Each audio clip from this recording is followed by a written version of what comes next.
Vihear Temple Case, Cambodia versus Thailand.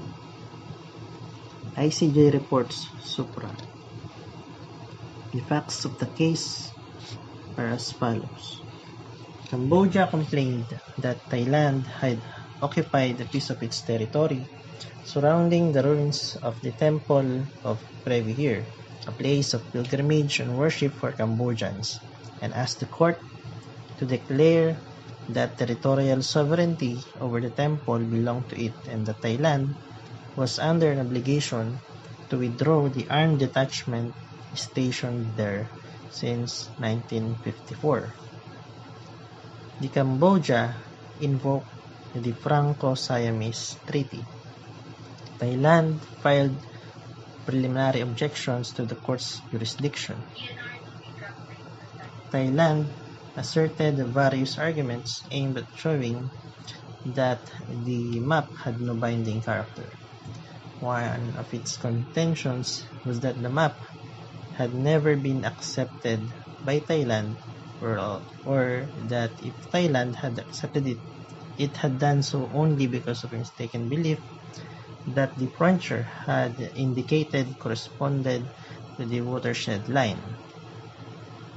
The issue in this case is that whether or not the Franco-Siamese Treaty is applicable in this particular case.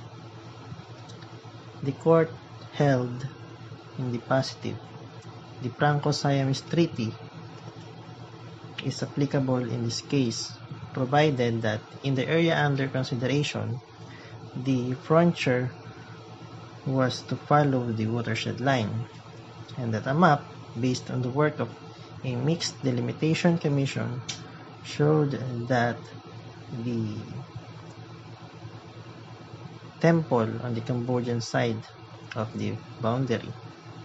The preliminary objections to the court's jurisdiction made by Thailand were rejected. In the judgment, the court found that Thailand had indeed accepted the map and concluded that the temple was situated on Cambodian territory. It also held that Thailand was under an obligation to withdraw any military or police force stationed there and to restore to Cambodia any objects removed from the ruins since 1954.